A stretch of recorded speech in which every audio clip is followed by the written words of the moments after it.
travaillé sur le judaïsme après avoir abordé pendant très très longtemps le christianisme et la production à la fois d'identité et d'altérité, les deux effectivement marchant ensemble.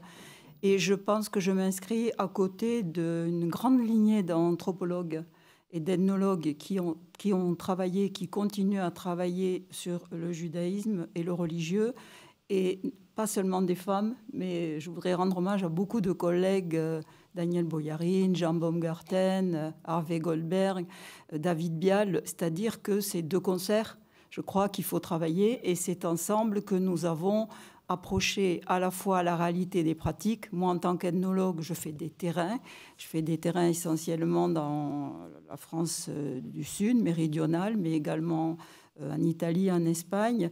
Et bien que cette journée soit sous le signe à la fois des rencontres autour du bassin méditerranéen, je pense que pour ceux que j'ai pu approcher à travers mon ethnographie, tant dans les communautés séfarades que ashkénazes, la question de la pratique et du rapport au rituel, en particulier du rapport des hommes, parce que la plus grande partie, pendant longtemps, des rituels s'adressent aux hommes et construisent à la fois une identité masculine, une identité virile, je dirais, et une identité de juif, les deux étant inséparables. Donc il est évident que ce que je voudrais dire, c'est qu'il me semble d'abord que approcher la religion, bon, ce n'est pas vraiment ce que j'approche, j'ai plutôt essayé de biaiser un peu du côté du religieux, ça m'a paru plus enrichissant,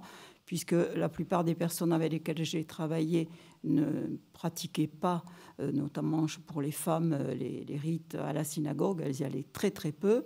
Donc je vais peut-être donner un petit éclairage à des questions qui se posent aujourd'hui, qui ont été abordées déjà maintes fois, des résonances peut-être avec les interventions précédentes. Et mon ambition n'ira pas au-delà. Alors simplement, la première question, quand on travaille sur le judaïsme, c'est où est le religieux? Bon, je suis un peu provocateur si vous voulez, mais ce n'est pas vraiment ce que je veux dire. Où se trouve le religieux?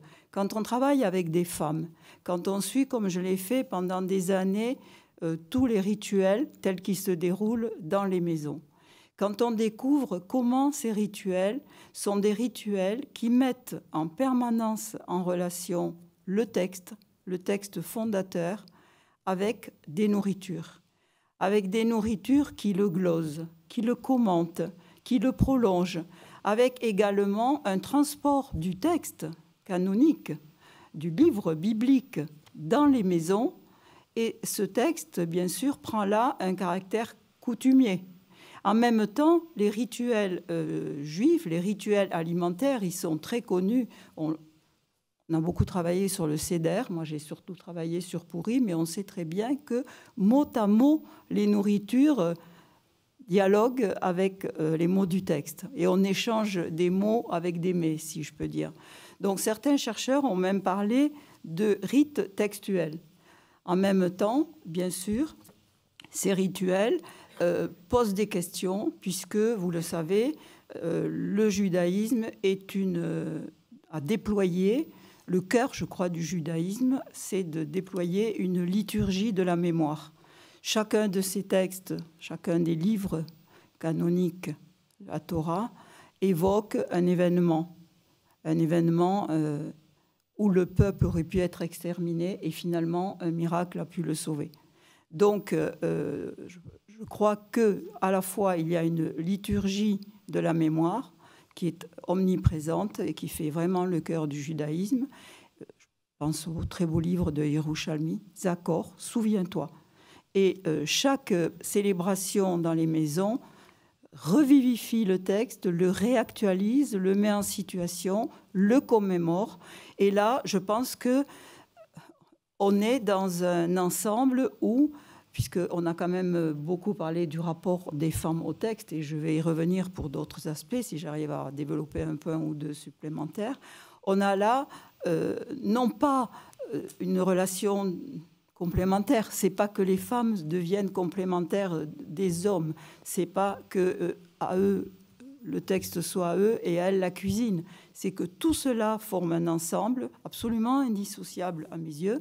Et je pense que c'est un point qu'il faut dire et qui est peut-être l'une des singularités du judaïsme. Alors ça, je le dis en commençant, et on pourrait donner beaucoup d'exemples. Je pense au cas du maranisme portugais, puisque j'ai aussi travaillé pas mal avec des personnes qui, notamment dans le sud de la France, il y en a beaucoup, à Bordeaux et à Montpellier, ont été des descendantes, des femmes descendantes des Juifs expulsés d'Espagne et passés au maranisme. Eh bien, dans le maranisme portugais, on a une pratique religieuse entièrement domestique et entièrement ou pratiquement déléguée aux femmes. Je ne sais pas si vous connaissez le très beau film de Frédéric Brenner en 1988, tourné à Belmonte, dans une communauté, dans un petit village, où il assiste à une cérémonie où hommes et femmes, revêtus de la même chemise blanche, ensemble pétrissent et cuisent les saints pains sans levain. Et à la question « Que célébrez-vous ?», la femme qui est désignée ici en tant que sacerdotisse répond « La sortie d'Égypte et l'arrivée aux terres saintes ». Et elle explique « La sortie d'Égypte, c'était au temps de l'Inquisition. Le peuple a été expulsé d'Égypte et il est allé aux terres saintes. C'est ce qu'on m'a raconté. Le peuple est arrivé et le peuple a célébré une fête. Et la sainte et bénie reine Esther a demandé qu'on ne tue pas le peuple et on ne l'a pas tué. Et le peuple a fait une fête et c'est devenu la sainte fête. Voilà, c'est tout. » On a là un rite absolument extraordinaire qui rassemble à la fois les époques, les périodes, les temps et les lieux. Et en même temps, il est vrai que dans la communauté du sud de la France auprès desquelles j'ai travaillé, plusieurs de mes interlocutrices ne faisaient pas la fête de Pourim. Enfin, elles disaient oui, aujourd'hui à Pourim, on va à la synagogue parce que nos filles, nos petites filles qui ont appris l'hébreu et qui partagent et participent au rite nous amènent à la synagogue. Mais nous, on disait qu'on faisait le jeûne de la reine Esther. Voilà, c'était le nom de Pourim. Alors, bien sûr, je crois que premier point qui me permet de dire simplement qu'il serait faux, je crois, d'imputer aux seules conditions historiques, dans ces cas, celui d'une interdiction de la pratique conduisant à la clandestinité et au secret, une telle élection, une telle présence des femmes. Effectivement, si elle révèle, à mes yeux, la nature du lien très discret postulé entre le féminin et le sacré, elle permet aussi de penser que ce lien ne passe pas par les seules fonctions. Et effectivement, on peut découvrir aussi que dans le judaïsme en général, il y a une présence du féminin, mais d'un féminin transcendantal aussi, extrêmement important. Ça a été évoqué tout à l'heure à propos de la shrina.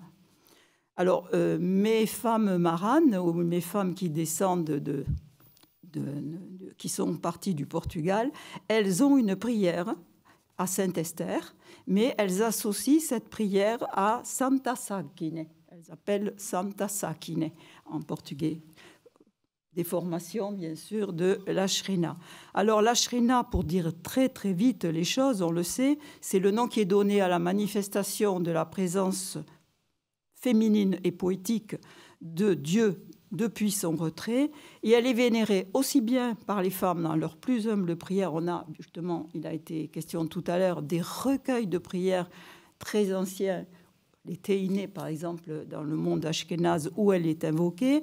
Elle est bien sûr très présente dans la Kabbale. Alors là, je laisse de côté parce que là, on a effectivement une sorte de parité, d'égalité entre dimension féminine et dimension masculine de Dieu. Je renvoie aux travaux fondamentaux de Charles Mopsic qui a bien montré, et d'autres chercheurs ayant travaillé sur la Kabbale, que dans la Kabbale, masculin et féminin transcendent le marquage social des identités sexuelles en étant affectés de valeurs égales qui peuvent se combiner sans qu'intervienne une valence différentielle des sexes, pour reprendre le terme de Françoise Héritier.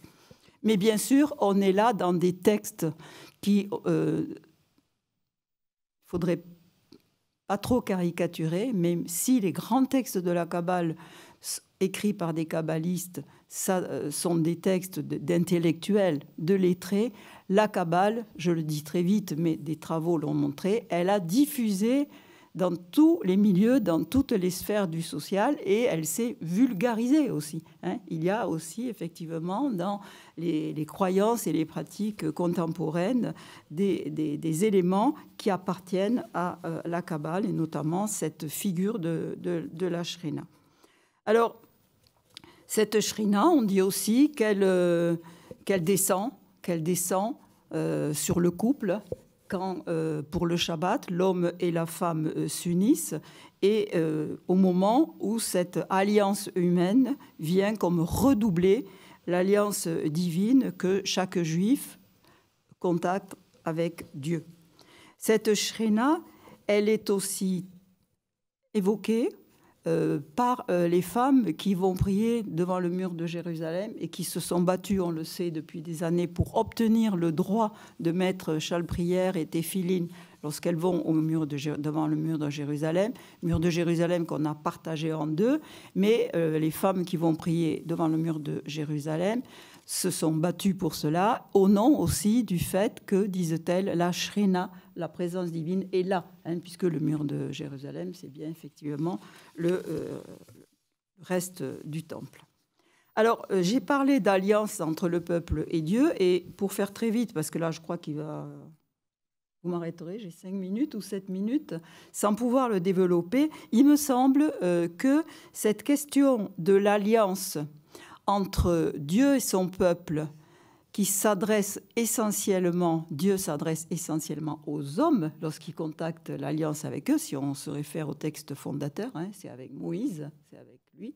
Mais en même temps, cette alliance entre Dieu et son peuple, entre Dieu et les hommes, essentiellement, elle est pensée comme un mariage, elle est pensée comme une alliance humaine. Et en même temps, cette alliance divine du peuple juif avec son peuple, elle doit se doubler d'une véritable alliance humaine, c'est-à-dire qu'un juif, traditionnellement, j'invoque ce terme que je n'aime pas beaucoup, il a été évoqué plusieurs fois, plutôt dans le sens de l'idée qu'il fallait le combattre, mais bon, le judaïsme est aussi une culture, ce n'est pas qu'une religion. On ne peut pas être juif si on ne passe pas non plus par ces rites où, vous le savez, les jeunes garçons, lors de la bar mitzvah, dansent avec la Torah, montent à la Torah, la tiennent dans leurs bras, l'embrassent. Elle est elle-même revêtue de vêtements, elle est comme un grand corps de femme. Il y a eu beaucoup de travaux là-dessus, mais il suffit d'assister au rite pour le voir.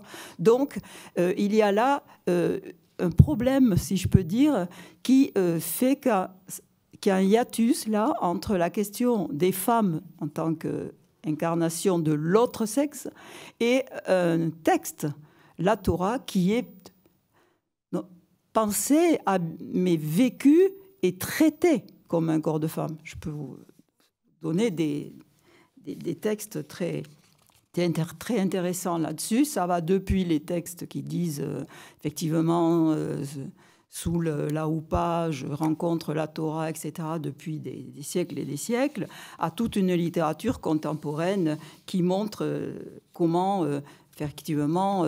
Je pense au roman de Agnon, le grand romancier israélien qui raconte le cas d'un homme qui s'est tellement voué à la Torah qu'il ne rencontre plus sa femme. Enfin, il y a toute une littérature sur cette tension entre l'amour pour la femme, l'alliance humaine et l'alliance divine. Alors, voilà, je pense que, en faisant encore plus vite, cette double alliance qui commande d'une part les rapports entre les hommes et Dieu, en le prolongeant d'ailleurs par la métaphore de l'adultère et de la fidélité, c'est-à-dire que si on est infidèle à Dieu, c'est comme si on était adultère, disent les textes, et en même temps, bien sûr, cela entraîne des conséquences que je ne peux pas examiner maintenant, mais qui ne sont pas tout à fait innocentes. Bon, j'ai peut-être l'occasion d'en parler dans la discussion. Alors, cette double alliance, elle permet, si on en accepte la réalité et le principe, elle pourrait constituer le socle, finalement, de ce qui permet de définir dans le judaïsme le rapport d'inclusion ou d'exclusion que les femmes entretiennent au cours de leur histoire avec le religieux, avec le sacré, et les définitions nécessairement mouvantes auxquelles ces concepts répondent.